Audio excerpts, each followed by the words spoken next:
ఈ సెప్టెంబర్ మాసం మొదటి ఆరాధనలో, బల్లారాధనలో దేవుడు మీతో మాట్లాడాలని ప్రభు పేరిట తెలియజేసిన కూడి వచ్చిన అందరికీ మీ అందరికీ కూడా మరొక మారు హృదయపూర్వక వందనాలు. మీకు అందరూ చెప్పాను వందనాలు చెప్పండి అని. వందనాలు మీకు అది వందనం నేర్పిస్తున్నాను. వందనాలు చెప్పడం చాలా ఆశీర్వాదం. క్రైస్తవుడు అనే గుర్తు వందనమే.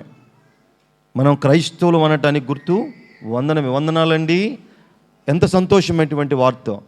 ఆ వార్త మనం చెప్పలేము. అందుకే వాక్య గ్రంథంలోకి వెళ్దాం, కొన్ని మాటలు విందాం. చాలామంది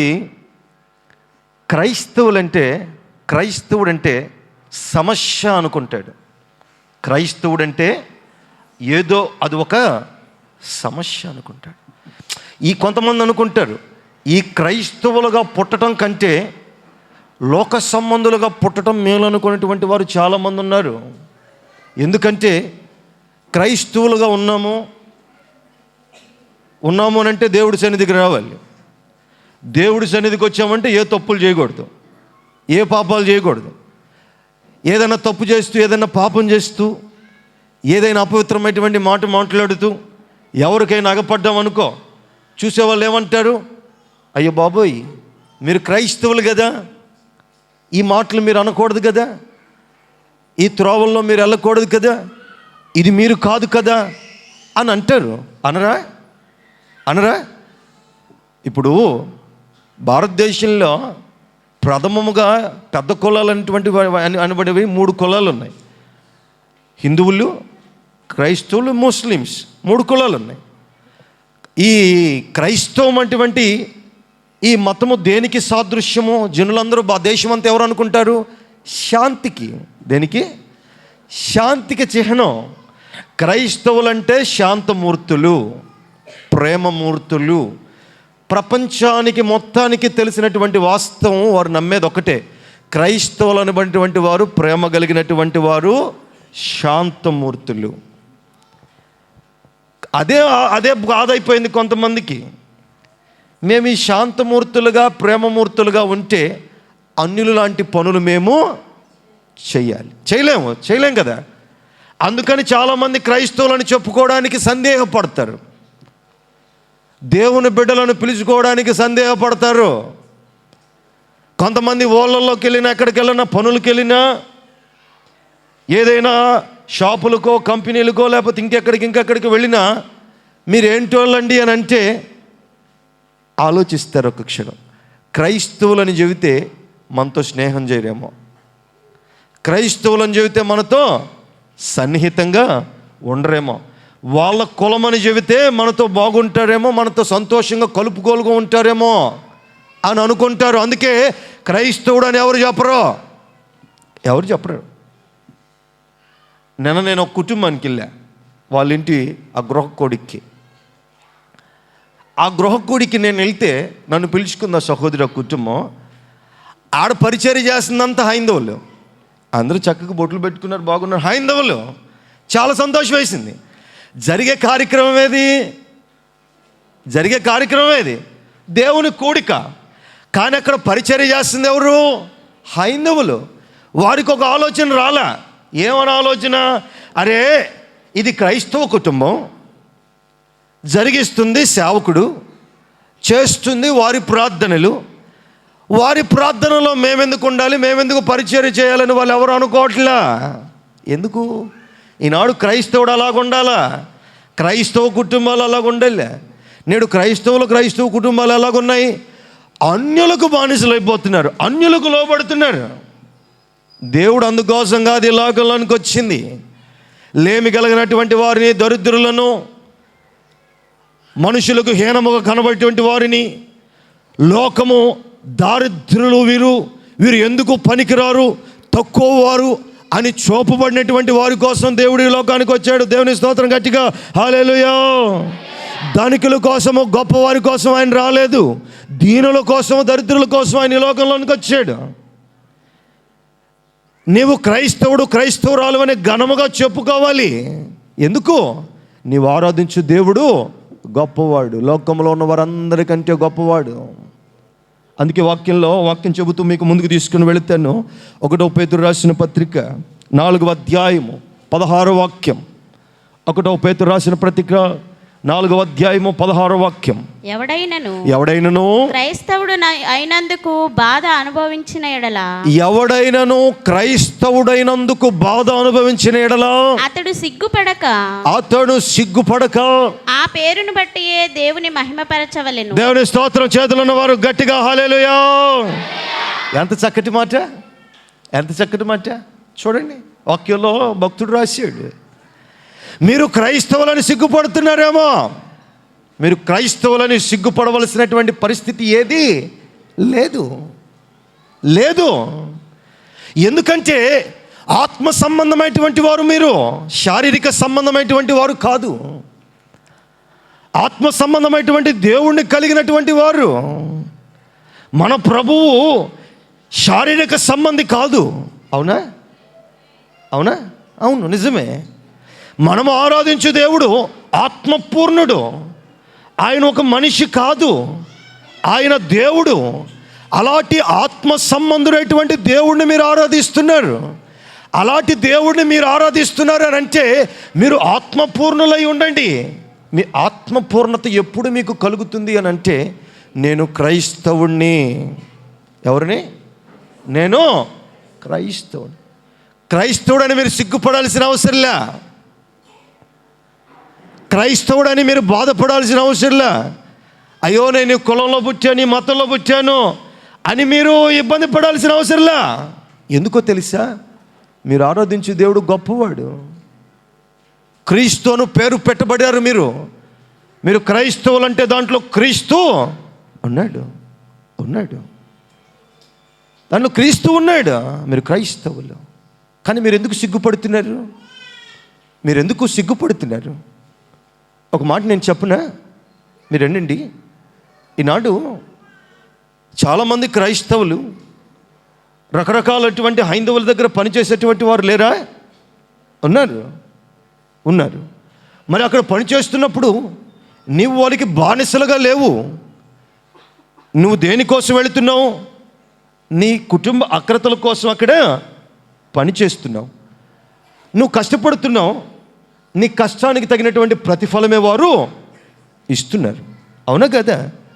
నువ్వు కష్టపడుతున్నావు, నీ కష్టానికి తగినటువంటి ప్రతిఫలమే వారు ఇస్తున్నారు. నువ్వేం అక్కడికి వెళ్ళి ఊరకేమీ తెచ్చుకుంటున్నావా? తెచ్చుకోవట్లేదు. అలాంటప్పుడు వారి వలె మీరు ఎందుకు ప్రవర్తిస్తున్నారు? అలాంటప్పుడు వారి వలె మీ జీవనాధారం ఎందుకుంటుంది? వారు అన్యులు, వారికి దేవునికి వచ్చినటువంటి అవగాహన లేదు. క్రైస్తవులుగా పిలువబడినటువంటి మీరు మీలాగా వారిని నడిపించాలా, వారికి చెప్పాలా, మేము ఆరాధించే దేవుడు నిజదేవుడు అండి, మా దేవుడు గొప్పవాడండి, నమ్మకమైనటువంటి వాడు, మీరు ఏది అడిగినా ఆయన సమస్తం జరిగిస్తాడు అని అన్యులైనటువంటి వారిని కూడా దేవునిలోనికి మార్చగలిగినటువంటి శక్తి దేవుడు మీకు ఇచ్చాడు. ఈనాడు అది ఎవరు చేయట్లేదు. ఈనాడు అది ఎవరు చేయట్లేదు. ఈనాడు క్రైస్తవులు అనబడి వారు ఏం చేస్తున్నారు? వారికి లోబడుతున్నారు. వారి పారంపర్య ఆచారాలను ఆచరిస్తున్నారు. వారు ఏ రీతిగా బ్రతుకుతున్నారో అదే రీతిగా నేడు బ్రతుకుతున్నారు. అలాంటప్పుడు నీకు క్రైస్తవుడు అటువంటి పేరు మంచిదా కాదా? మంచిది కాదు. నీకు పేరు పెట్టడం దండగా. నీకు ఆ పేరు పెట్టడం దండగా. మీ పేర్లు చూస్తే దైవికమైనటువంటి పేర్లు, మీకు పెట్టబడిన పేర్లు ఉన్నతమైనటువంటి పేర్లు, జీవగ్రంథములో రాయబడినటువంటి పేర్లు. కానీ ఆ పేరుకు తగినటువంటి జీవితాలు లేవు, లేవు. ఎందువల్ల? కొంతమంది అంటారు, అన్నా మేము అలాగ వారికి నచ్చినట్టు చేయకపోతే మా ఉద్యోగాలు పోతాయన్నా, వారిలాగా మేము నడవడిక ఉండకపోతే మమ్మల్ని తీసివేస్తారన్నా, మాకు డబ్బులు సరిగా ఇవ్వరన్నా, మమ్మల్ని కొద్దిగా దూరం పెడతారన్నా అని అంటున్నారు కొంతమంది. అలాంటి మాటలు కొంతమంది నోట్లో నుంచి వస్తున్నాయి. ఆ మాటకు దేవుడు ఒక సమాధానం ఇస్తున్నాడు. ఆకాశ పక్షులను పోషించిన దేవుడు నిన్ను నన్ను పోషించడా? పోషించడా? పోషిస్తాడు. పోషిస్తాడని నీ నోటితో కాదు, నీ హృదయంతో ఒప్పుకోవాలి. నీ హృదయంతో ఒప్పుకోవాలి. ఎప్పుడైతే నీ హృదయంతో ఒప్పుకుంటావో దేవుడు నిన్ను పోషిస్తాడో లేదో నీకు అర్థమవుతుంది. అందుకే ఆ మాట మళ్ళీ ఒకసారి చదవండి. ఎవడైనాను క్రైస్తవుడైనందుకు బాధ అనుభవించిన ఎడల అతడు సిగ్గుపడక ఆ పేరును బట్టియే దేవుని మహిమపరచవలెను. నీకు క్రైస్తవుడు అనేటువంటి పేరు పెట్టబడిన దేవుడిని నువ్వు మహిమపరచాలి. ఈరోజు మహిమపరచట్లేదు ఎవరు కూడా దేవుణ్ణి. ఏదో ఎంటున్నామనే కానీ ఎవరికుందండి భక్తి? ఎవరికుంది నిజమైన విశ్వాసం? చెప్పండి. నేను అడుగుతున్నాను ఈ మధ్యాహ్నం వేళ, ఖచ్చితమైనటువంటి భక్తితో నేను బ్రతుకుతున్నానండి, ఖచ్చితమైనటువంటి విశ్వాసంతో పడిద్దిరా దేవుడిచ్చినటువంటి కట్టడలను నమ్మకంగా నేను ఆచరిస్తున్నాననేటువంటి వారు ఎంతమంది ఉన్నారు? యాళ్లలో కూడా లేరు. వేళ్లలో కూడా లేరు. ఎందువల్ల అంటే మీరు దేవునికి దగ్గరగా లేరు, లోకానికి మనుషులకు దగ్గరగా ఉన్నారు. మీరు హృదయపూర్వకంగా దేవుణ్ణి ప్రేమించట్లే. చాలాసార్లు చెప్పాను ఈ మాట. మీకు హృదయపూర్వకంగా దేవుణ్ణి ప్రేమించట్లా. చర్చికి వచ్చి ఆ పూటేదో విని కొద్దిసేపు ఆ పిల్లలతో వ్యవహారాలు పెట్టుకొని ఆ గేట్లు కాడ ఆడో కూర్చొని కాళ్ళు చాపుకొని బారు చూసుకొని అటు ఇటు వాళ్ళని పోయే వాళ్ళు చూసుకొని ఆ ఎమ్మెట్టుంది ఈ ఎమ్మెట్టు వచ్చింది అయ్యే రెండు కాలక్షేపం చేసుకొని వెళ్ళిపోయే బ్రతుకులుగానే ఉన్నాయి. కానీ వెలిగింపబడే బ్రతుకులు ఎన్ని ఉన్నాయండి? లేవు. యేసు ప్రభు వారు బాధపడ్డారు. ఎప్పుడో తెలుసా? ఆయన మేడగదిలో కూర్చొని 3 అంతస్తుల బిల్డింగ్ మీద కూర్చునేవాడు, జనులందరినీ కూర్చోబెట్టుకునేవాడు. వాక్యం చెబుతూ ఉంటే వారు కూడుకునేవారు, కానీ వారిలో కొద్దిమంది మాత్రమే విశ్వాసానికి పాత్రులుగా ఉన్నారట. కూడుకోవడానికి వేల సంఖ్యలో వచ్చేవారు, కానీ వారు ప్రభువును ఆరాధించేవారు హృదయపూర్వకంగా కొద్దిమందే ఉండేవారట. మరి ఈ జనం అంతా గుంపంతా ఎందుకు వస్తున్నారా అంటే, కొంతమంది ప్రభు వారు పిలిచారని వస్తున్నారు, కొంతమంది ఆ మధ్యాహ్నమో రాత్రికాలం భోజనం దొరుకుతుందని వస్తున్నారు, కొంతమంది ఏమో ఏదో అందరూ వెళుతున్నారు నేను కూడా వెళ్ళాలి అని కొంతమంది వస్తున్నారు, కొంతమంది ఏమో రోగాలు పోగొట్టుకోవడానికి వస్తున్నారు. కానీ ప్రభువును స్తుతించేవారు మాత్రం కొద్దిమందే. ప్రభువును ఆరాధించేవారు మాత్రం కొద్దిమందే. ఎందువల్ల? అందుకే ప్రభు కన్నీళ్లు పెట్టుకున్నారు. ఒరేయ్, మీకోసం నేను ఈ లోకానికి వచ్చాను, నా కోసం రాలే. మీ బతుకులు మారుతాయని మీకోసం ఈ లోకానికి వచ్చాను, మీలాగే బ్రతికాను.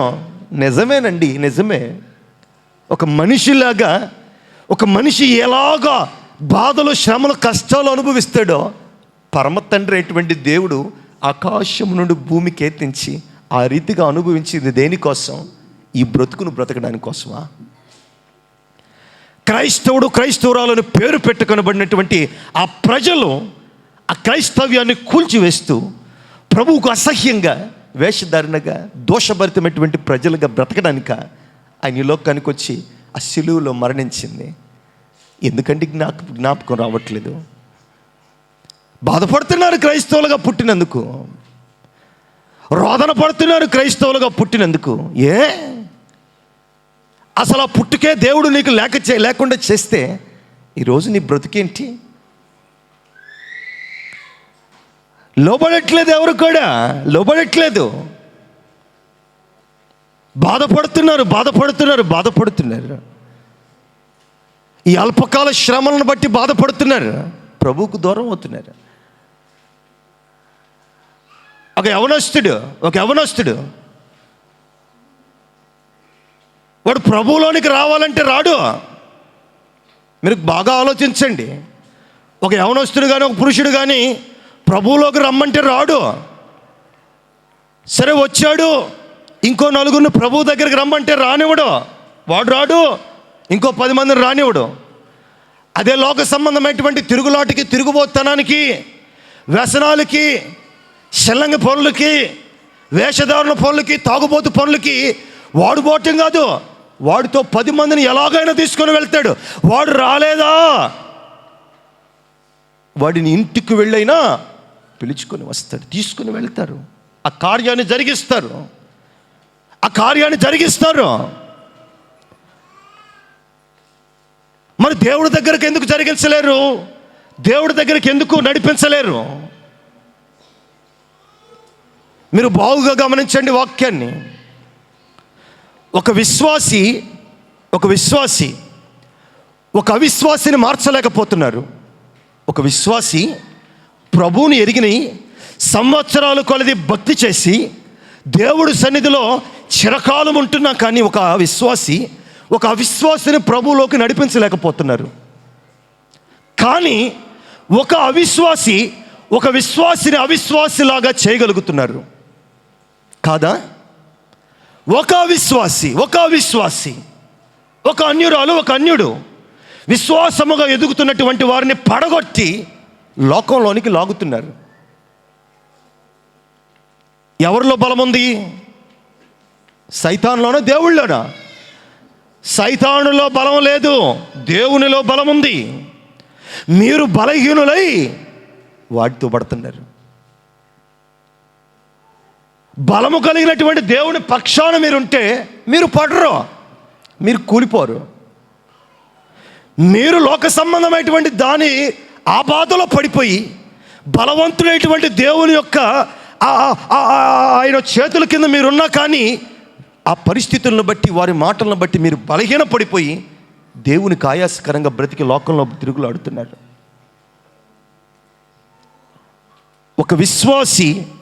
ఒక అవిశ్వాసిని మార్చలేనటువంటి క్రైస్తవులు ఉన్నారు. ఒక అవిశ్వాసి క్రైస్తవులకు పడగొట్టేవారు ఉన్నారు, కొల్లగొన్నారు. కారణం ఎందువల్ల జరుగుతుంది? దేనివల్ల? నీవు పేరుకు మాత్రమే క్రైస్తవ్యుడు, కానీ నీలో భక్తి ఎక్కడ కూడా ఏ మూలలో ఏ చివరిలో కూడా లేదు. అందుకే వాక్యంలో, అదే పేతురు రాసిన పత్రిక 3వ అధ్యాయము 13వ వాక్యంలో ఒక మాట రాయబడింది, మీరు చదవండి. మీరు మంచి విషయంలో ఆసక్తి గలవారైతే మీకు హాని చేయవాడెవడు? మీరొకవేళ నీతి నిమిత్తము శ్రమపడినను మీరు ధన్యులే. మంచిది. మీరు మంచి విషయంలో ఆసక్తి గలవారైతే మీకు ఎవడు ఎదురు నిలబడతాడు? ఇప్పుడు లోక సంబంధులు ఉన్నారండి, లోకంలో ఉన్నటువంటి వారు ఉన్నారు, వారు లోకంలో ఉన్నారు. ప్రభువును గుచ్చినటువంటి వాస్తవం వారికి తెలియదు. మీరు దేవుడిలో ఉన్నారు, దేవుడు గుచ్చినటువంటి వాస్తవాలు మీకు తెలుసు, వాక్యాలు తెలుసు, అన్నీ తెలుసు. అన్నీ తెలిసినటువంటి మీరు ప్రభు విషయంలో, మేలు విషయంలో ఉన్నారు కనుక వారికి చెప్పొచ్చు, వారిని నడిపించవచ్చు. కానీ ఆ పని చెయ్యరు. మీరు కీడు విషయమై ఎదురు చూస్తున్నారు కాబట్టి వారు చెప్పినటువంటి మాటలకు మీరు లోబడి వారి వలె మీరు కూడా వెనుదిరుగుతున్నారు. మేలు విషయమై ఎవరు నిలబట్టలేదు, మేలు విషయమై ఎవరు బ్రతకట్లేదు. నాకు అర్థం కానిది ఏందో కొంతమంది నాకు వాక్యం చెబుతారు. లోకంలో జనాలు ఉన్నారు, మనుషులు ఉన్నారు, అవిశ్వాసులు ఉన్నారు, ప్రభువులోకి రాని వాళ్ళు ఉన్నారు. వారికి చెప్పాలి వాక్యం. సేవకుడికి నాకు చెబితే మీకేమొస్తుంది? తెలియనటువంటి వారికి తెలియజెప్పి దేవునిలోనికి తీసుకొని రావాలా. ఎందుకమ్మా ప్రభు దగ్గరికి రాలేదు, వారికి ఆరాధనకు రాలేదు అని నేను ఏదైనా ముచ్చట చెప్పాను అనుకో, ఆ మాట అడిగాను అనుకో, ఏదో ఒక మాట చెబుతారు, ఆ మాట తర్వాత వాక్యం చెబుతారు. నాకు తెలియదు ఆ వాక్యాలు, నేను చదువుకోలేదా? చెప్పేది నేనే కదా.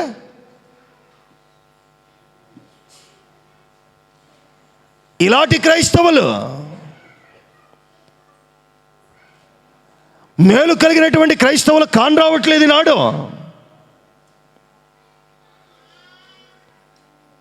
క్రైస్తవం అటువంటి పేరు మాత్రమే.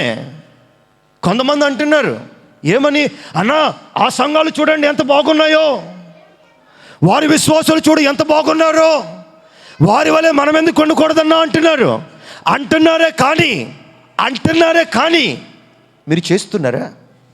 మీరు జరిగిస్తున్నారా? ఆ రీతి వల్ల మీరు బ్రతుకుతున్నారా? ఆ రీతి వల్ల పరిచర్యలోనికి మీరు వస్తున్నారా? ఆ రీతి వల్ల విశ్వాసంగా మీరు ఉంటున్నారా?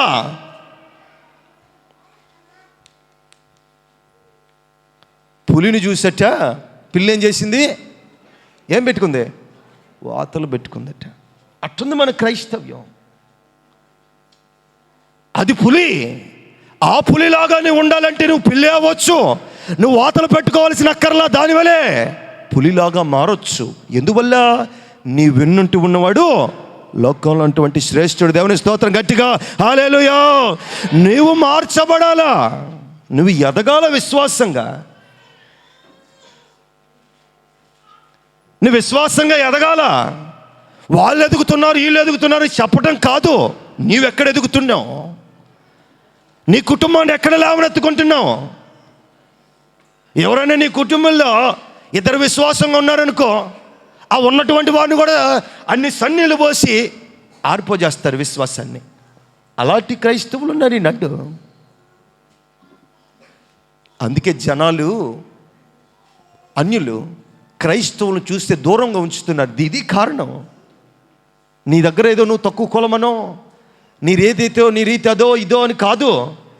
క్రైస్తవుడు అన్నటువంటి వాడు, దేవుడు పేరు పెట్టబడినటువంటి అనువాడు వారు నమ్మకంగా ఉండాలి, ప్రభువును ఆరాధించాలి.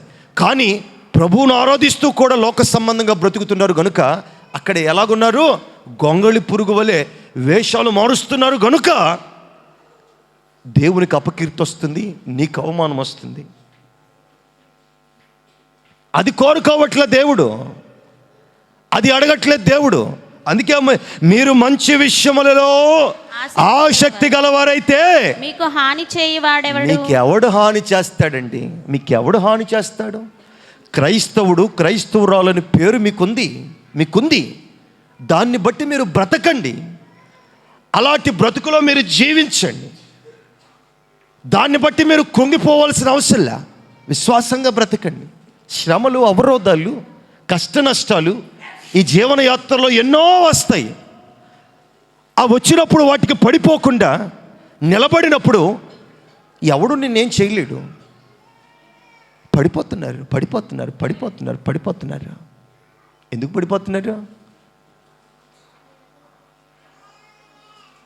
మనం ఎప్పుడో ఈ రోడ్డు మీద అనుకుంటా చూశాను నేను.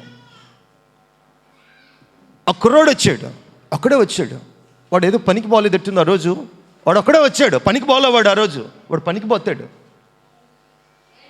వాడు వచ్చి నిల్చున్నాడు. మిగతా బండ్లన్నీ వస్తున్నాయి. ఒక్కొక్క బండిని ఆపుతున్నాడు. అంటే వాళ్ళు కూడా పనికి వెళ్తున్నారు. వీడు ఆపుతున్నాడు. వీడు పనికి వెళ్ళలేదు. వీడు ఆపుతున్నాడు. ఒక్కొక్కడిని ఆపుగా మొత్తం ఇంచుమించు 16 మంది అయ్యారు అక్కడ. యవ్వన పిల్లలు 16 మంది ఉన్నారు అక్కడ. వాడు పోలేదు, ఇంకో 15 మందిని పనికి పోనివ్వలేదు. వాడు పోలే, ఇంకో 15 మందిని పోనివ్వలే. అంటే ఒక్కడి వల్ల 15 మంది పనికి వెళ్ళలేదు. నేను అనుకున్నాను నా మనసులో పైనుంచి నేను చూచి, ఈ 15 మంది దేవుడి సన్నిధికి ఎందుకు రాకూడదు?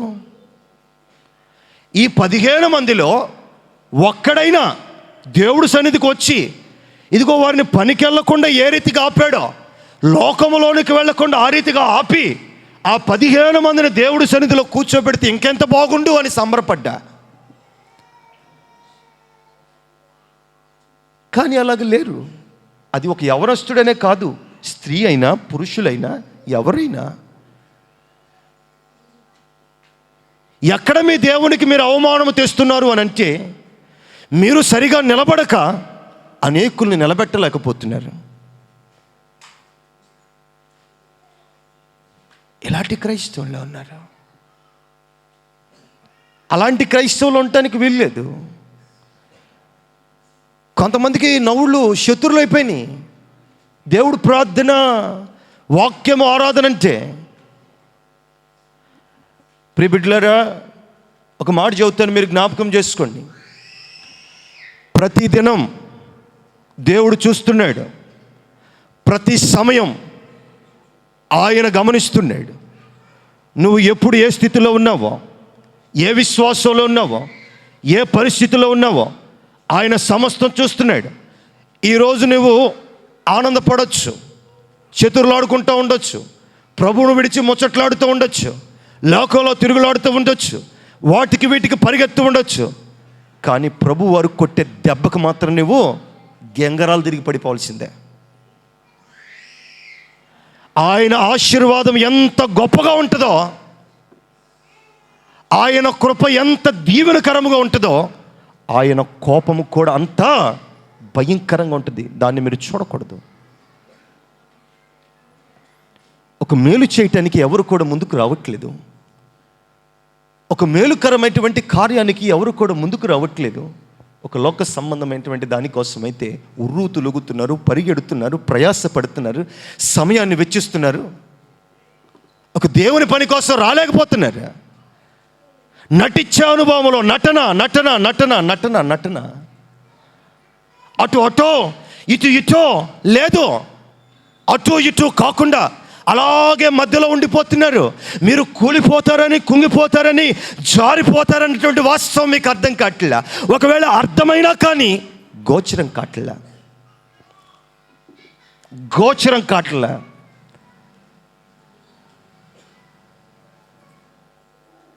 ఆ క్రైస్తవంలో నేడు జనులు ఉన్నారు. అందుకే వాక్యంలో అదే పేతురు రాసిన పత్రిక 4వ అధ్యాయము 14వ వాక్యం, క్రీస్తు నామము నిమిత్తము మీరు నిందల పాలైన ఎడల మహిమా స్వరూపి అయిన ఆత్మ అనగా దేవుని ఆత్మ మీ మీద నిలుచుచున్నాడు గనుక మీరు ధన్యులు. ఎందుకు ధన్యులు? క్రైస్తవులు పడ్డానికి మీరు ఎందుకు ధన్యులో తెలుసా? మహిమ గలమైనటువంటి ఆత్మ మీతో ఉంటుంది. దేవుడు పరమ తండ్రి అయినటువంటి ఆత్మ మీతో ఉంటుంది. మీతో ఉండటం మాత్రమే కాదు, ఆయన మీరు మహిమపరచబడాలంటే ఆయన ఆత్మ మీలో నాలో దేవుని ఆత్మ ఉందండి చెప్పబడినటువంటి వారి చేతులు ఎత్తండి. ఇదిగో నాలో దేవుని ఆత్మ ఉందండి అన్నయ్య, అనగారు మాలో దేవుని ఆత్మ ఉంది. ఆ ఆత్మ లేనటువంటి వారు నేడు చాలామంది ఉన్నారు. దేవుని ఆత్మ లేదు. లోక సంబంధమైనటువంటి ఆత్మలన్నీ ఉన్నాయి, కానీ దేవుని యొక్క ఆత్మ జనుల్లో లేదు. యెహోయాకీము వెర్రివాడు, పిచ్చివాడు. యెహోయాకీము దేవుడు అన్నాడు, ఒరే వెర్రివాడా యెహోయాకీము, నీవు వెర్రవేగుతున్నావు. ఆ సింహాసనం నేను ఇచ్చింది, నీ తల్లిదండ్రులు ఏర్పాటు చేసింది నేను, నిన్ను పుట్టించింది నేను. రేయ్ నువ్వెక్కడ తిరుగుతున్నావు అని అంటే యెహోయాకీము అంటాడు, ఓ ప్రభు, నీకంటే గొప్పవారిని, గొప్ప దేవతలు నేను నా దగ్గర ఉన్నాయి. నీకంటే గొప్ప విగ్రహాలు ఆరాధించేవి నా దగ్గర ఉన్నాయి నా ఇంట్లో అని అన్నప్పుడు దేవుడు ఎక్కడ లేనటువంటి కోపం యెహోయాకీము మీదకు వచ్చి తగలబెట్టి పడేశాడు. అంతకు మునుపు కంటే రాజులలో, ఆ తర్వాత కంటే రాజులలో యెహోయాకీము అంత దరిద్రుడు, పనికి మాలినవాడు, వ్యర్థుడు, దైవ దోషకుడు చరిత్రలో లేడట. ఎందువల్ల ప్రభువుకే ఆయాసకరంగా, అవమానకరంగా బ్రతికాడు. దేవుని పేరు పెట్టుకోలేదు యెహోయాకీము, లోక సంబంధమైనటువంటి వాటి పేరుని పెట్టుకున్నాడు. అందుకే అంత వృద్ధుడైపోయాడు. ఈనాడు ఏ పేరు పెట్టుకొని నువ్వు బ్రతుకుతున్నావు? ఏ పేరు పెట్టుకొని నువ్వు జీవిస్తున్నావు? నా పేరు హానోక్ అని పెట్టారు మా నాన్నగారు, మా కుటుంబీకులు చిన్నప్పుడు. హానోకు అనగా దేవునితో, ఎవరితో నడిచినాడు? దేవునితో నడిచినవాడు. ఏ పూట దేవుడితో నడిచిందేమి లేదు. ఉండటానికి దేవుడి సన్నిధిలోనే ఒట్టి ఉడత భక్తి, కానీ చేసే పనులన్నీ లోక సంబంధమే. ఎప్పుడు తల్లిదండ్రులకు అవమానకరమే, తండ్రికి అవమానకరమే. ఎందుకు ఎట్టాంటి వాళ్ళని కన్నాం? ఒక్కగానొక్కడు వీడి కోసం ఎదురు చూసాం. ఈడు ఇంత దరిద్రుడైపోయారు అనని నోరు లేవు, అనని కుటుంబం లేదు, పేరుకు తగినటువంటి జీవితాలు లేవు. ప్రభువుని బట్టి అలాగో ఇక్కడికి వచ్చాం. కానీ కొంతమందికి పేరుకు పట్టిన జీవితాలు లేవు. పేర్లు చూస్తే చక్కటి పేర్లు, కానీ ఆ పేరుకు తగినటువంటి జీవితాలు కుటుంబాల్లో లేవు. కారణం, ప్రభువుకు దూరమైనటువంటి బ్రతుకులు, నిజమైనటువంటి క్రైస్తవులు లేరు. నటన, వేషధారణ. ఏ ఆత్మ సంపూర్ణులై ప్రభువులో ఎందుకు బ్రతకలేకపోతున్నారు?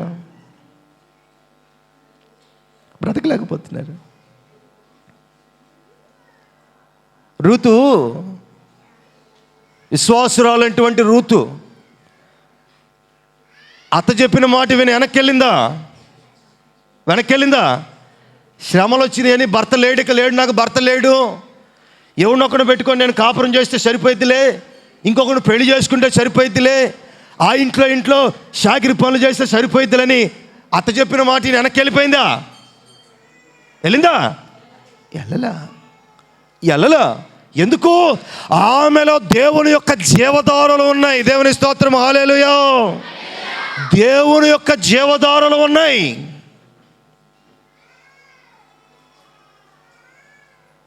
ప్రభు యొక్క కృప ఆమెకు ఉంది. వెనక్కి వెళ్ళలా. విశ్వాసిగానే ఉంది, విశ్వాసిగానే బ్రతికింది, విశ్వాసిగానే చివరి శ్వాస వరకు జీవించింది. భర్త లేకపోయినా మరలా దేవుడు గొప్ప కృపనివ్వలేదా? దేవుడు అనుగ్రహించే కృపలు అలాగుంటాయి. అలాగుంటాయి. కొన్నిసార్లు కుటుంబాలన్నీ బాగానే ఉంటాయి. క్రైస్తవులం కదా, అన్నిల వల్ల ఉండకూడదు. కొన్నిసార్లు కుటుంబాలన్నీ బాగుంటాయి. అకస్మాత్తుగా మధ్యలో ఒక్కసారిగా కుటుంబం అంతా అలాగ ఊపిలో దిగపడిపోద్ది. భక్తిపరులమే, విశ్వాసులమే, నమ్మదగిన వారమే, ఆరాధించేవారమే, ఒక్కసారిగా మూకమ్మడిగా అలాగ ఊబిలో దిగబడిపోద్ది. ఆ ఊబిలో దిగబడిపోయినప్పుడు నీ విశ్వాసం ఎలాగుండాలో తెలుసా? నీ క్రైస్తవ బ్రతుకు ఎలాగుండాలో తెలుసా? వెనక్కి వెళ్ళే బ్రతుకు కాదు. వీళ్ళు చెప్పిన మాటలు విని వెనక్కి వెళ్ళే రోదన బ్రతుకులు కాదు. పూర్వం ముందు నీకు విశ్వాసం ఉంది కదా, ఆ విశ్వాసం మీదే నీవు ఆధారపడి బ్రతికినప్పుడు ఊబిలో నుంచి లేవనెత్తి మునుపుట్టి కంటే అధికమైనటువంటి కృపలో దయచేస్తాడు. ఆయన గొప్ప దేవుడు కనుక రూతు ఆ కృపను అనుభవించింది. రూతు అంత గొప్ప కృపను అనుభవించింది. వెనక్కి వెళ్ళలేదు, ముందుకు వెళ్ళింది. మునుపు భర్తకు ఉన్నప్పుడు ఉన్న సంతోషము కంటే తర్వాత వచ్చినటువంటి సంతోషము అధికమైనది. అది ఆమెకై ఆమె సిద్ధపాటు చేసుకోవాలా. ఆమె పరిస్థితిని ఎరిగి, ఆమె విశ్వాసాన్ని ఎరిగి, ఆమెలో ఉన్న త్యాగాన్ని దేవుడు గమనించి, అది దేవుడే ఆమెకు ఏర్పాటు చేశాడు. దేవుడు ఏర్పాటు చేయాలా? దేవుడు ఏర్పాటు చేశాడు. ఈనాడు క్రైస్తవులని పేరు పెట్టుకొని బాధపడుతున్నారు. శ్రమలు వచ్చినాయి అంటే, కష్టాలు వచ్చినాయి. ఇదిగో ఈ విశ్వాసంలో నేను ఉండకూడదు. లోకంలో ఉన్నటువంటి వారు మిద్దెలో మేళ్ళు కడుతున్నారు, అంతస్తులు కడుతున్నారు, గొప్పవారుగా ఉన్నారు, సంతోషంగా ఉన్నారు. నేను ఎంత ప్రార్థన చేసినా నాకు సంతోషం రావట్లేదు, నా కుటుంబం దీవించబట్టలేదు అనే విశ్వాసులు ఉన్నారు. దాన్ని బట్టి కాదు, దేవుడు ఒక క్షణాన్ని ఇస్తాడు, నీకు ఉన్నతమైనటువంటి పరలోక సంతోషాన్ని నీకు ఇస్తాడు. దాని ముందు ఇది ఎందుకు పనికిరాదు. దాని ముందు దేనికి పనికిరాదు. ఇది నిజమైన క్రైస్తవ్యం ఈనాడు ఎవరికి కనపట్లే. వేషధారణ క్రైస్తవ్యం. ఒక శ్రమ వచ్చినప్పుడు ఎంత కన్నీళ్ళు, ఎంత బాధ, ఎంత కష్ట నష్టం అనుభవిస్తారు. దేవుడి మీద ఎంత నమ్మకం ఏర్పడుద్ది. మరి అలాంటి నమ్మకం జీవితాంతం, ఆయుష్కాలం అంతా ఎందుకు ఉండలేకపోతున్నారు? ఒక అమ్మాయి చిన్న పిల్లోడిని ఎత్తుకొని, పసిపిల్లోడు ఎత్తుకొని నా దగ్గరకు వచ్చింది. 8 నెలల పిల్లోడు. 8 నెలల పిల్లోడు. వాడు ఇంచుమించు 1/2 కేజీ కూడా లేడు. 1/2 కేజీ కూడా 8 నెలల పిల్లోడు 1/2 కేజీ కూడా లేడు. అంటే వాడికి కలిగినటువంటి అనారోగ్యం ఏంటంటే, శరీరం తినేసేది, వయసు పెరిగే కొద్దీ శరీరంలో ఉన్నటువంటి అవయవాలు తినేసే అనారోగ్యం. అంత పేనగలాగా అంతున్నాడు వాడు, అంత కట్టె మొక్క తీసుకొచ్చి ఇచ్చి, అన్న ప్రార్థన చేయవా? డాక్టర్లు అన్నారు వీడు ఎన్నాళ్ళు బ్రతుకుతాడో తెలీదు, బతుకుతాడు కొంతకాలం, కాకపోతే వయసు పెరిగే కొద్దీ వీడి శరీరం పెద్దది కాదు, ఇంకా ఏమన్నా పోతుందా, వీడి శరీరం పెద్దది కాదు, ఇంకా తగ్గిపోతూ ఉంటాడు. అంటే ఆ అమ్మాయి ఆ రోజు కన్నీళ్ళు పెట్టి ఆ చేతిలో పెడితే ఆ అమ్మాయి కన్నీళ్ళు చూసి బాధపడి ఆ బిడ్డతో పాటు నేను కూడా కన్నీళ్ళు విడిచి మోకాళ్ళని ప్రార్థన చేసి, ప్రభువా ఈ బిడ్డకి ఎందుకు ఇంత కష్టం, లేక పుట్టిన బిడ్డ ఎలాంటి బిడ్డనిచ్చారు మీరు,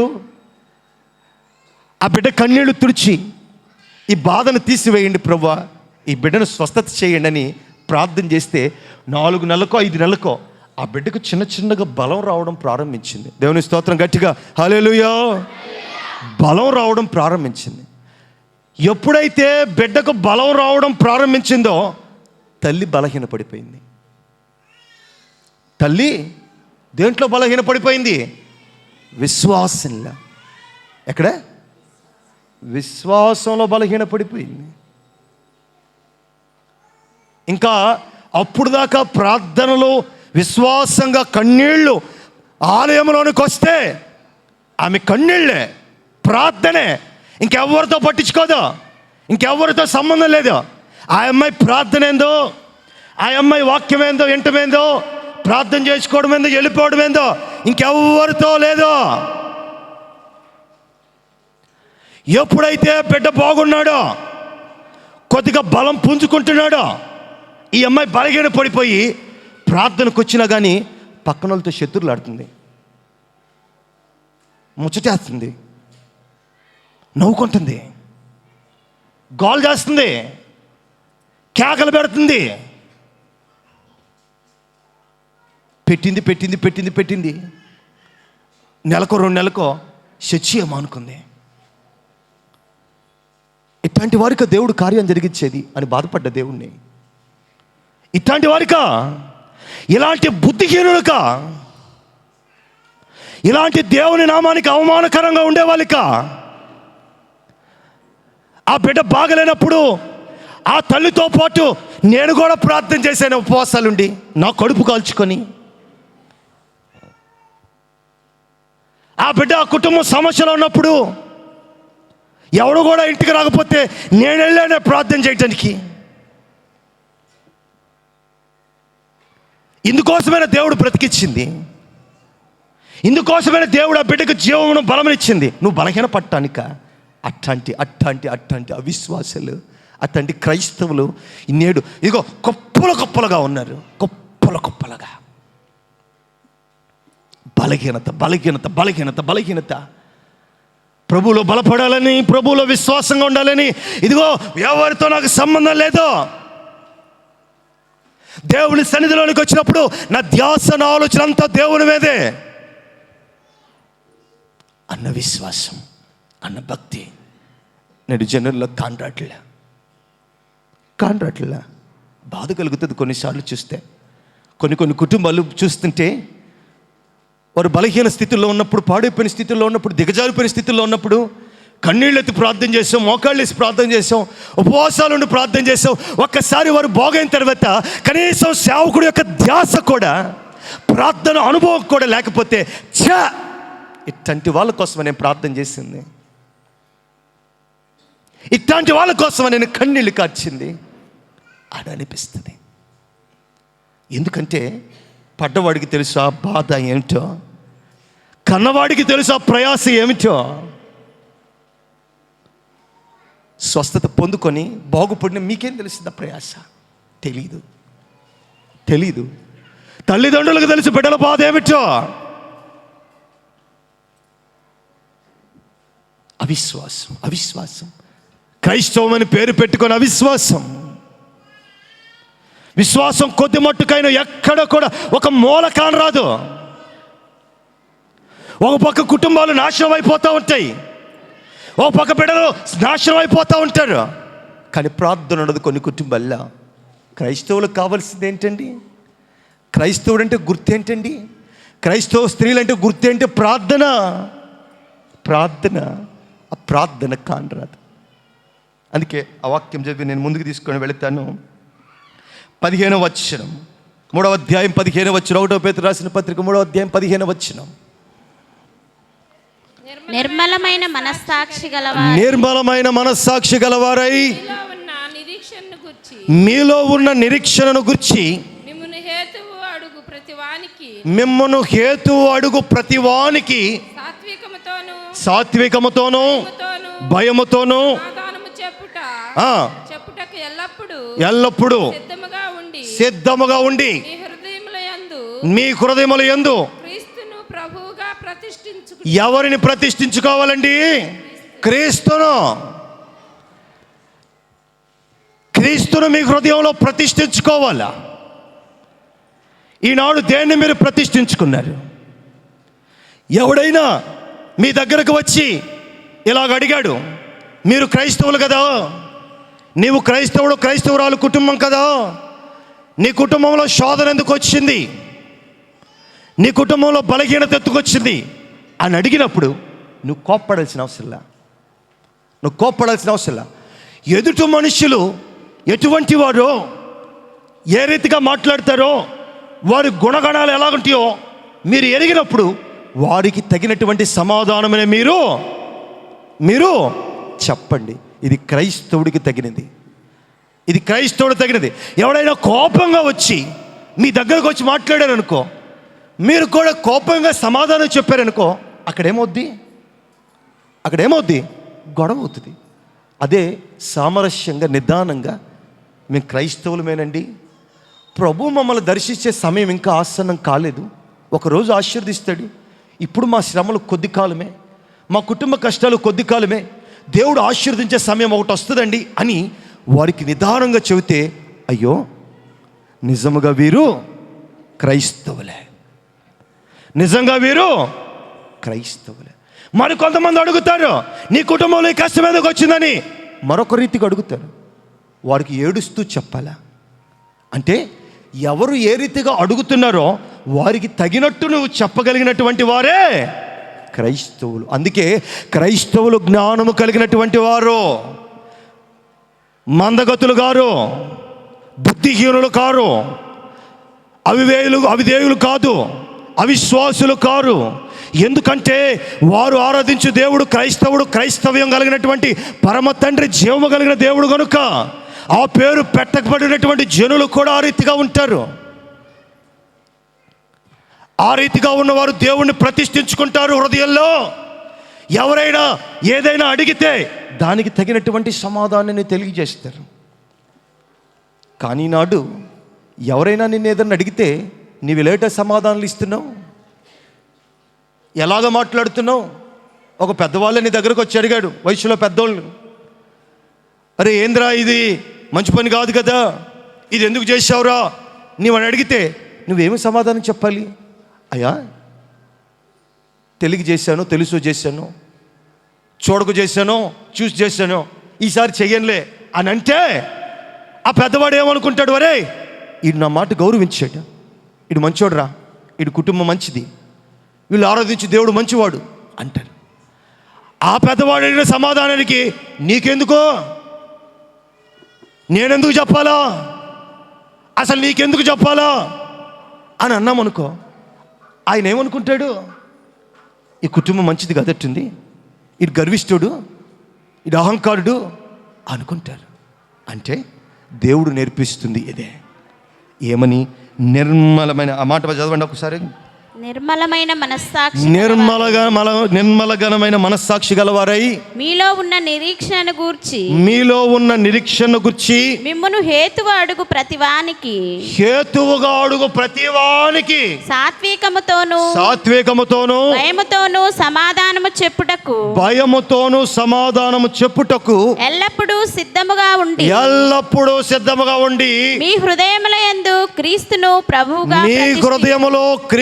ప్రభువుగా ప్రతిష్ఠించుడి. యేసు ప్రభువును హృదయంలో ప్రతిష్ఠించుకున్నటువంటి వారు నిర్మలమైన మనస్సాక్షి గల వారై ఉంటారు. అవమానాలు వచ్చిన, అవరోధాలు వచ్చిన, శ్రమలు వచ్చినా, హేతువాదులు రకరకాలైనటువంటి మాటలన్నా, అన్యులు హైందవులు రకరకాలైనటువంటి దోషాలు చేసినా వారికి తగినటువంటి సమాధానం చెప్పి, ఇదిగో నేను క్రైస్తవుడును, ఇప్పుడు నేను స్థితి మంచిది కాకపోవచ్చేమో, లేమి గల స్థితి వచ్చేమో, ఇదిగో పాతాళంలో ఉండొచ్చేమో, కానీ నా విశ్వాసాన్ని దేవుడు ఎరిగి ఒకనాడు శ్రేష్టమైనటువంటి కృపను అనుగ్రహిస్తానటువంటి సమాధానం మీరు చెప్పేవారై ఉండాలి.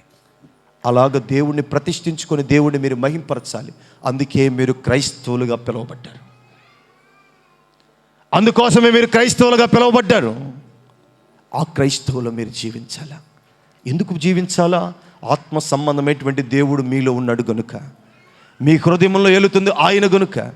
అయితే మీ హృదయాలను, మీ మనస్సులను లోకను ఆదుకునేటువంటి లోక మనుష్యుడికి చోటివ్వక, ఎవరైతే దేవునికి చోటిస్తారో ఆ హృదయాల్లో దేవుడు ఏలుబడి చేస్తాడు గనుక, వారి మాటల్లోను, వారి నడతలను, వారి ఆలోచనలో, వారి తలంపుల్లోను దేవునికి మాదిరిగా బ్రతుకుతారు గనుక, చూసేటువంటి వారు కూడా సమాధానంగా వారు ఉంటారు గనుక, ఎవరైనా ఏది అడిగినా వారికి ఖచ్చితమైనటువంటి సమాధానము, నిదానమైన సమాధానము, నిర్మల సాక్ష్యమైనటువంటి సమాధానము, మంచి మనసుతో సమాధానము చెబుతారు గనుక చూసేవారు కూడా ఇదిగో వీరు దేవుణ్ణి వారి హృదయంలో ప్రతిష్ఠించుకున్నారు. వీరు దేవుని బిడ్డలు, వీరు క్రైస్తవులు, వీరు దేవుని బిడ్డలు, వీరు క్రైస్తవులు.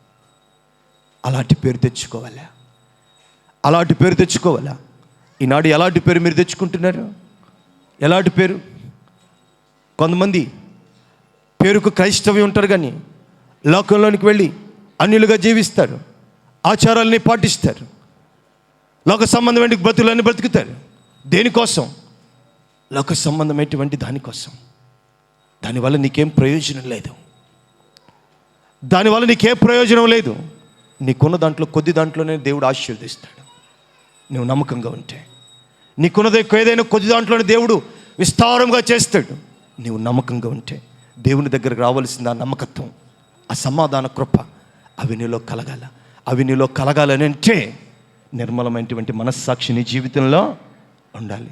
ఎప్పుడైతే ఉంటావో, దేవుడిని ఎప్పుడైతే నీ హృదయంలో ప్రతిష్ఠించుకుంటావో, దేవుని యందు నమ్మిక ఉంచుతావో, దేవుడు కూడా నీ ఎడల గొప్ప కార్యం చూపిస్తాడు. అందుకే ఆ వాక్యం చెప్పి నేను ముగిస్తాను. మరలా ఎవడైనాను క్రైస్తవుడు అన్నందుకు బాధ అనుభవించాల్సిన అవసరంలే.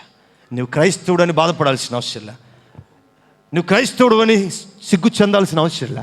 బిడియపడాల్సిన అవసరంలే. అవమానపడాల్సిన అవసరంలే. ఇదిగో ఆ క్రైస్తవ్యమే, ఆ క్రైస్తవ్యమైనటువంటి పేరే నిన్ను పరలోకంలోనికి తీసుకొని వెళుతుంది. దేవుని స్తోత్రం, హల్లెలూయా. అక్కడికి తీసుకువెళుతుంది ఆ పేరు. అక్కడికి లోక సంబంధమైనటువంటి ఏ పేరు నిన్ను అక్కడికి తీసుకెళ్ళలేదు. ఒక క్రైస్తవ్యమైనటువంటి పేరే. అందుకే ప్రపంచమంతా ఎందుకు దేవుని వైపు మొగ్గు చూపిస్తుందంటే అక్కడ ఉండాలని. ఎక్కడ? అక్కడ ఉండాలని. అక్కడ ఉండడానికి క్రైస్తవులుగా మార్చబడుతున్నారు. కులాలేదో మార్చుకుంటే అవసరంలా, మతాలేదో మార్పు అవసరంలా. వారి హృదయాల్లో దేవుణ్ణి ప్రతిష్ఠించుకుంటే చాలు. హృదయపూర్వకంగా ప్రభువును ఆరాధిస్తే చాలు. నువ్వు దేవుడి సన్నిధిలో ఉండి నీ ఆలోచన, మనసంతా దేవుడి మీద కేంద్రీకృతమై ఉంటే చాలు. పూర్ణముగా ఆయన మీద ఆధారపడితే చాలు. ఇంకేవి చేయాల్సిన అవసరంలా. ఏ పూజలు, ఏ పునస్కారాలు చేయాల్సినటువంటి అవసరత లేదు. ఇదే నీ క్రైస్తవుడు అనడానికి కారణం. క్రైస్తవుడిగా పేరు తెచ్చుకో.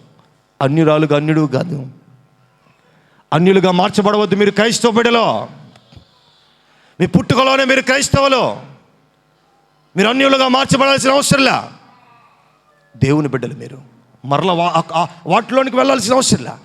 అక్కడ ఉన్నటువంటి వారిని దేవునిలోనికి నడిపించాలా దేవుడు యొక్క మాటల ద్వారా. కాబట్టి బిడ్డలారా, మీరు క్రైస్తవులుగా ఎదుగుతూ, క్రైస్తవులుగా బ్రతుకుతూ, అనేకులు క్రైస్తవులుగా మారుస్తూ ప్రభు కృపకు దగ్గర అవ్వాలని ఈ మాటలు ముగిస్తున్నాను. అందరూ కూడా తల ఉంచుకుని కళ్ళు మూసుకున్నట్లయితే ప్రార్థన చేసుకుందాం. ప్రభువా, మీకు వందనాలు. గొప్ప దేవా, మీకు స్తుతులు, స్తోత్రాలు. ఘనమైనటువంటి రక్షగా మీకు వందనాలు, స్తుతులు, స్తోత్రాలు. ఈ దిన వాక్యంలో క్రైస్తవుడు ఏ రీతిగా మార్చబడాలో, క్రైస్తవుడు ఏ రీతిగా ఉండాలో, ఒకవేళ క్రైస్తవుడికి అవమానాలు వస్తే, ఇరుకులు, ఇబ్బందులు వస్తే వాటిని ఎలాగా అధిగమించే కృపను దేవుడిస్తాడో అవి మీ వాక్యంలో తెలియజేశారు ప్రభా. మీ వాక్యంలో అవి తెలియజేశారు ప్రభా. ఆ రీతిగా బ్రతకడానికి కృప చూపించండి. ఆ రీతిగా బ్రతకడానికి కృప చూపించండి. గొప్ప తండ్రి,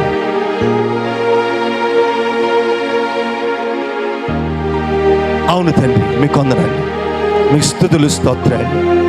నిజమైన క్రైస్తవుడుగా, నిజమైన క్రైస్తవురాలుగా ఉండటానికి కృప చూపించి, నమ్మకమైన ప్రభువా, సమాధానకర్తమైనటువంటి దేవా, మీకు స్తుతులు, స్తోత్రాలు.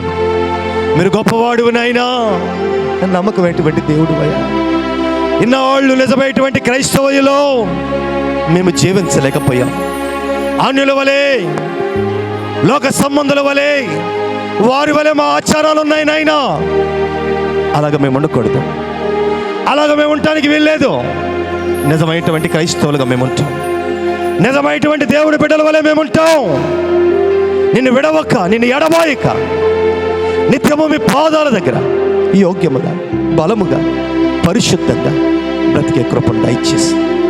అవును ప్రభువా, అవును ప్రభువా, ఆత్మస్వరూపేటువంటి మీరు మాలో ఉన్నారు గనుక, మాతో ఉన్నారు గనుక మా యందు మీరు జీవించండి, మా యందు మీరు కృప చూపించండి.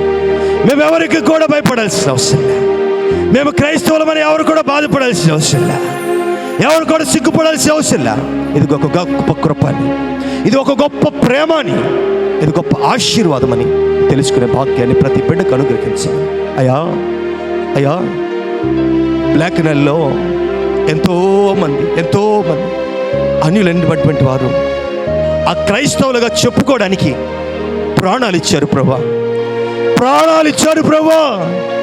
అయితే మీరు మమ్మల్ని ప్రాణాలు అడగట్లేదు కానీ, మా జీవితాలు అడగట్లేదు కానీ, నిజమైనటువంటి క్రైస్తవులో ఉండమని అడుగుతున్నారు ప్రభా.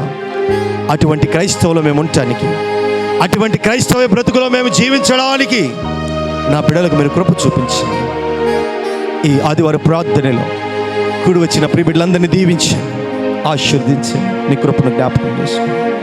ఎవరైతే రాలేకపోతున్నారో, ఎవరైతే మందగస్తులై, లోక సంబంధులై తిరుగులాడుతూ వ్యర్థమైనటువంటి వాటి కోసం పరుగులెడుతున్నారో, అట్టి వారి మీద మీ కృప చూపించి మరొక తరుణాన్ని వారికి దయచేయండి ప్రభు. మీకు వందనాలు, స్తుతులు, స్తోత్రాలు తెలియజేస్తున్నాను ఆయన. సంఘంలో అనారోగ్యాలుగా, వ్యాధిగ్రస్తులుగా ఉన్నారు ప్రభు, బిడ్డలు స్వస్థపరచండి. అనారోగ్యాలుగా ఉన్నారు ప్రభు, స్వస్థపరచండి. దాసులు రాణమ్మ గారి భర్తను మీరు ఆపరేషన్ చక్కగా విజయవంతంగా జరిగించారు ప్రభు. ఆవిడ దీవించి కాచి కాపాడు, ఆవిడ కుటుంబానికి దీవించి. ఇంకా సంఘంలో ఎవరైతే అనారోగ్యాలుగా ఉన్నారో, ఇంకా ఎవరైతే వ్యాధితోనూ ఇబ్బందితోనూ రకరకాలటువంటి అనారోగ్యాలతో ఉన్నారో, ఆ బిడ్డలందరినీ కూడా కాచి కాపాడండి. మీ రక్షణ, మీ స్వస్థత, ఆ కృపను దయచేయమని ప్రార్థన చేస్తాం అయ్యా. ఇంకా సంఘంలో యవన బిడ్డలు, పురుషులు, స్త్రీలు అనేక మంది మీ సముఖానికి రాలేక, మీ సన్నిధిలో కూర్చోలేక, మీ వాడికలిగినటువంటి వాక్యాన్ని వినలేక దూరం అయిపోతున్నారు ప్రభా. ఒక అవకాశం దయచు, ఒక అవకాశం దయచు. నీ సన్నిధికి నడిపించండి, నీ సన్ముఖంలోకి నడిపించండి. లోకములో ఎక్కడ ఆనందం లేదు, దేవుని సన్నిధిలోనే ఆనందం ఉందని ఎరిగే భాగ్యాన్ని దయచేయండి అయ్యా. అక్కడ దొరికే ఆనందం మరి ఎక్కడ దొరకదు అనేటువంటి ఆలోచన ప్రతి బిడ్డకు దయచేయమని ప్రార్థన చేస్తాం. కుడి వచ్చిన సంఘ బిడ్డలందరూ మీరు దీవించి ఆశీర్వదించి, వారి ప్రార్థనలకు జవాబు అనుగ్రహించి కృప చూపించి, వారు అడిగిన ప్రతి అవసరతను మీరు తీర్చి మీ కృపను చూపించండి నాయన. వారి అక్రతలు తీర్చి ఆశీర్వదించమని యేసుక్రీస్తు పరిశుద్ధ నామములో అడిగి వేడుకుంటున్నాము తండ్రి. ఆమేన్, ఆమేన్.